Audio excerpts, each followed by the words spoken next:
Hello, c'est Luna, la voix de la chaîne qui parle de psycho, d'amour, d'énergétique, de spiritualité et surtout la voix d'une maman de 3 enfants et chef d'entreprise qui, comme vous, avance sur son chemin d'éveil avec évidemment toutes les leçons, tous les apprentissages que ça inclut et que je vous partage bien volontiers.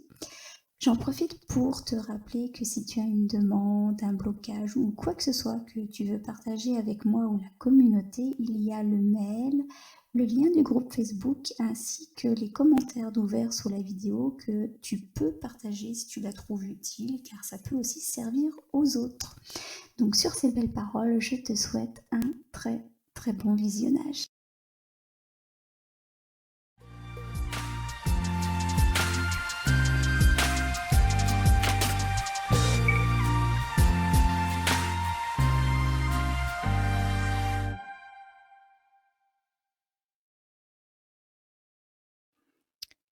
Aujourd'hui, une vidéo un peu particulière, avec laquelle je voulais préciser, quelque chose qu'on n'entend pas beaucoup à propos de la Saint-Valentin.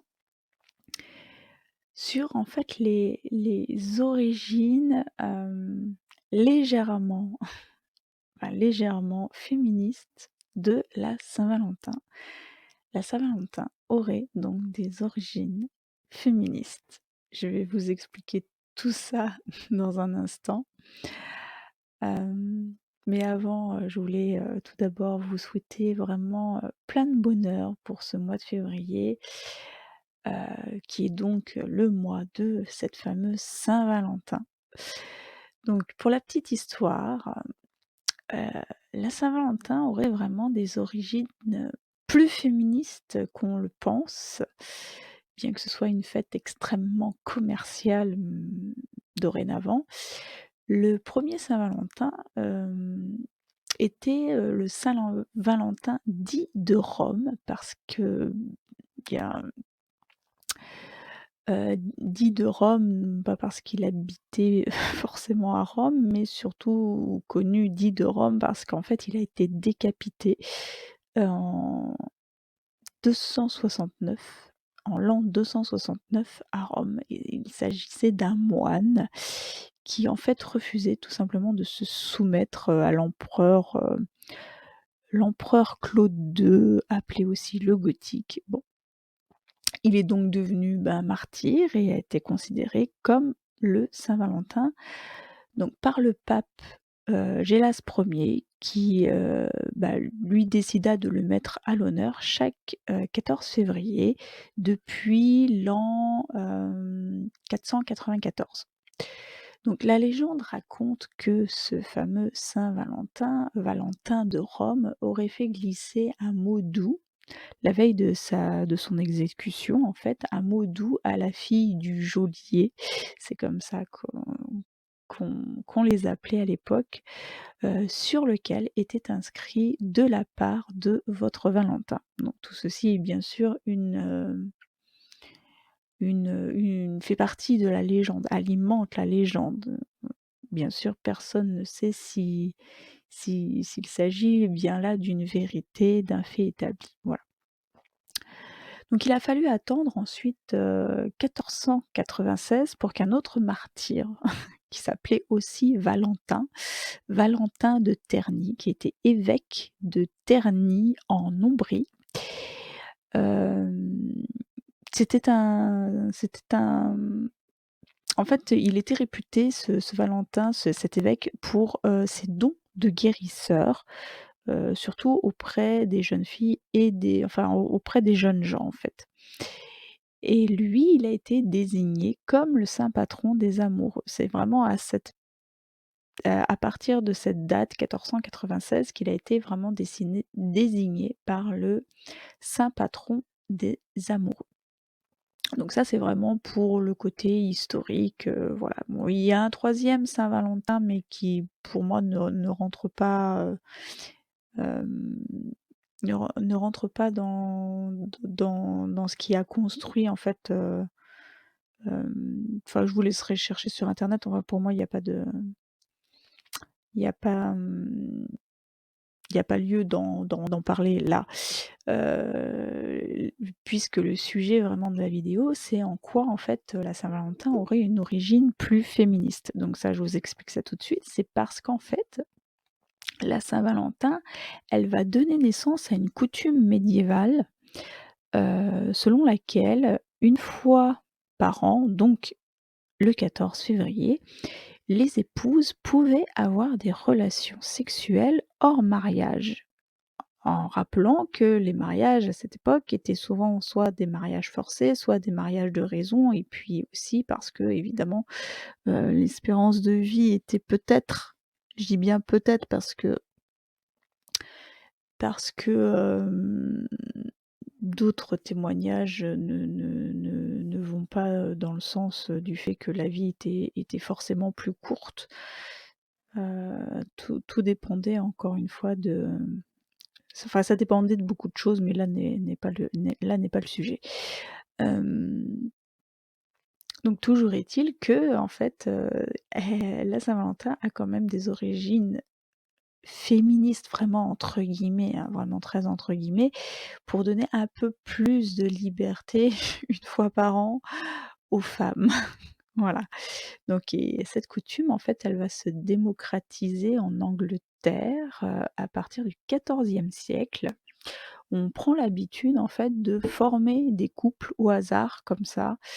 Hem, donc c'est un peu aussi les origines du libertinage, hein, ce jour en Angleterre en fait, où on va s'amuser à former des couples au hasard et du coup, on n'appelle pas ça du libertinage parce que c'est pas vraiment du libertinage mais en fait, la coutume, ça va s'appeler le valentinage, puisque ça se passe à la Saint-Valentin le 14 février et donc cette coutume du valentinage, elle naît dans l'aristocratie anglaise, donc à la fin du Moyen Âge et donc ça consistait au fait qu'une jeune femme, était associée à un jeune homme et vice versa durant cette journée du 14 février et ils avaient en fait l'obligation, l'un envers l'autre, de s'offrir des cadeaux, des petits cadeaux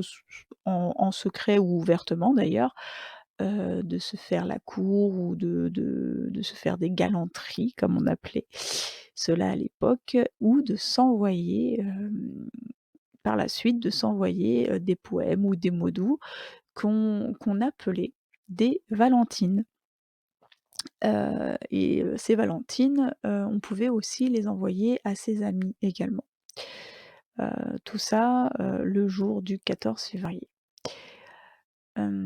Ensuite, depuis le XVIIIe siècle, la coutume de l'envoi des valentines, elle s'est généralisée donc en Grande-Bretagne et puis elle s'est généralisée en Amérique du Nord, et en Amérique du Nord, du coup, on appelait ça le Valentine's Day et d'ailleurs, c'est resté, on appelle toujours le 14 février le Valentine's Day. Le côté commercial ensuite est venu, est né d'ailleurs aux États-Unis, avec l'envoi de cartes postales parce que justement,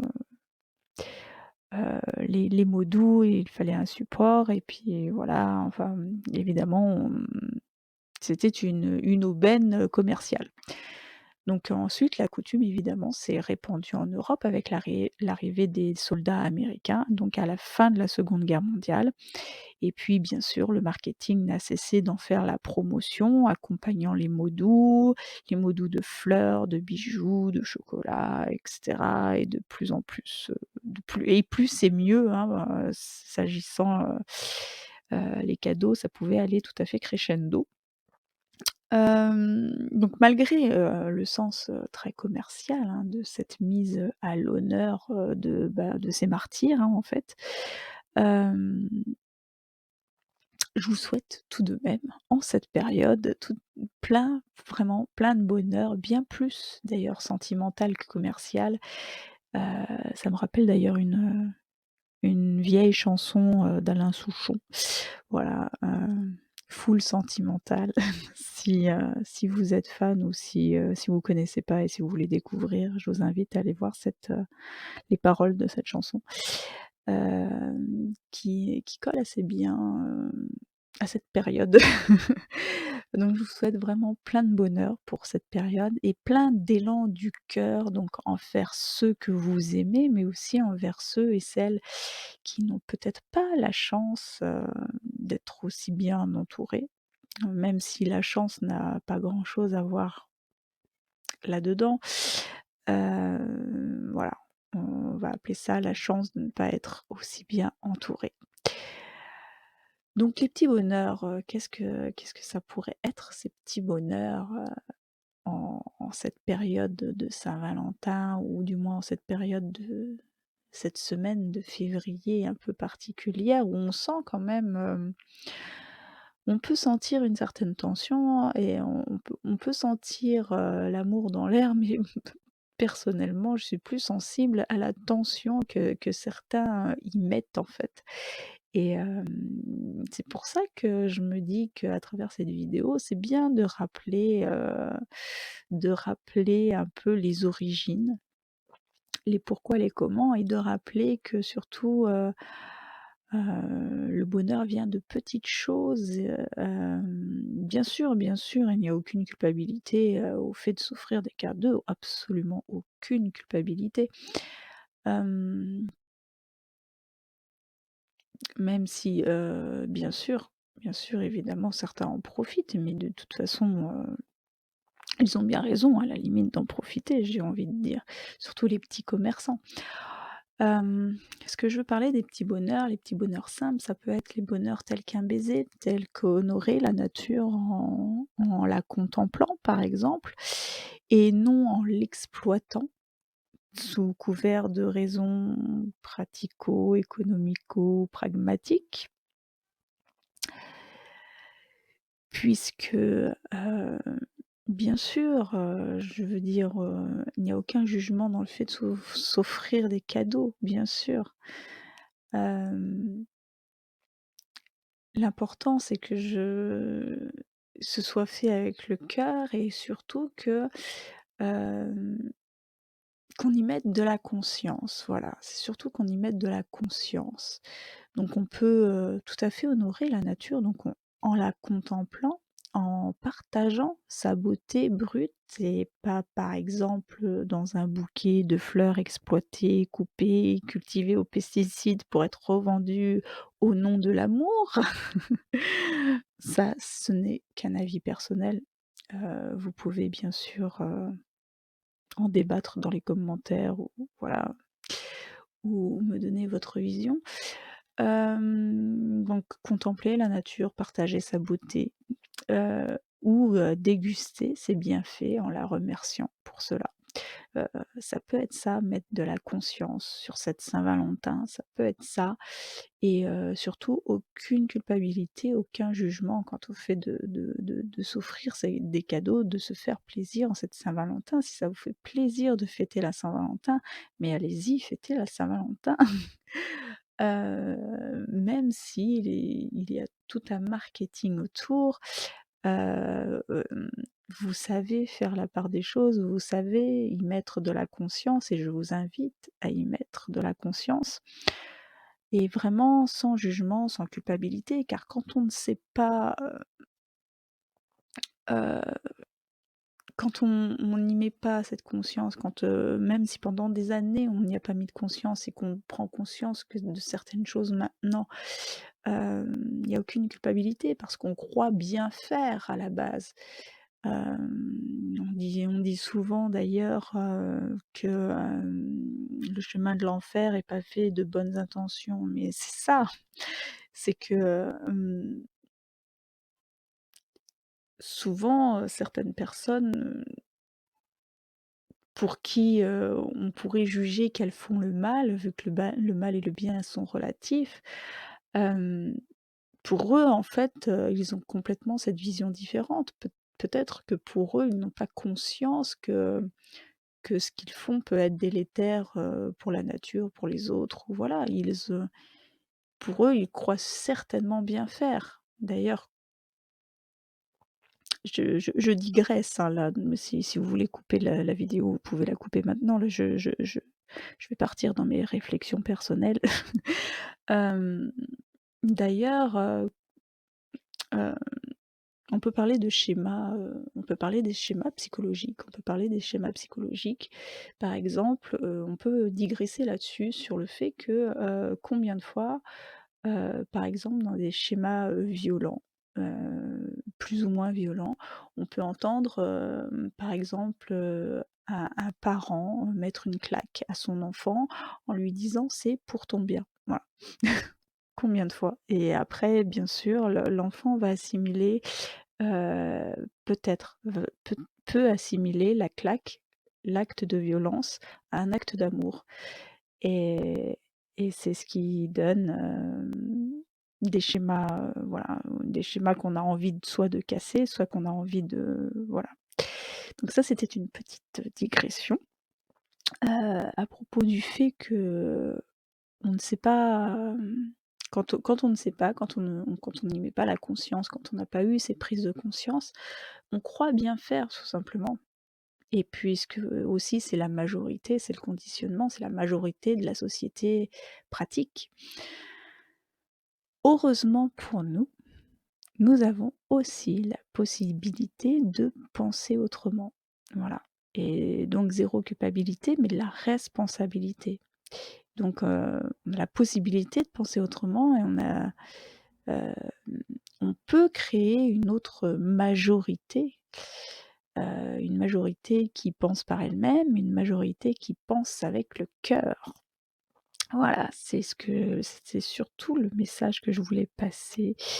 Je voulais parler bien sûr de ses origines un peu féministes du la Saint-Valentin et surtout de, de cette, de cette ouverture en fait, de cette ouverture de conscience, où certes, parfois on peut peut-être se sentir seul, isolé, en se disant qu'on pense pas comme tout le monde, et que les prises de conscience finalement peut-être peuvent isoler puisque la majorité est encore peut-être avec, des «œillères» entre guillemets. Hem, mais en fait, cette majorité, elle peut changer. C'est possible de créer une autre majorité, celle qui pense par elle-même et celle qui pense avec le cœur. Voilà, et je pense que c'est ce qui est en train d'arriver, heu et je pense qu'on est beaucoup plus nombreux qu'on ne le pense. Voilà, donc pensez-y. C'est aussi ça, l'ouverture d'esprit, c'est aussi ça, la spiritualité quelque part.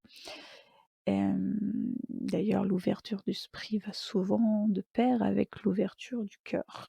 Voilà. En tout cas, moi, je vous souhaite plein d'amour, plein de bonheur, de prendre bien soin de vous et de prendre bien soin aussi de ceux que vous aimez, mais aussi de ceux que vous pourriez aimer. En tout cas, moi, je vous souhaite le meilleur en ces jours de Saint-Valentin ou pas d'ailleurs, bien avant ou après. Je vous souhaite sincèrement le meilleur et je vous dis à très, très bientôt.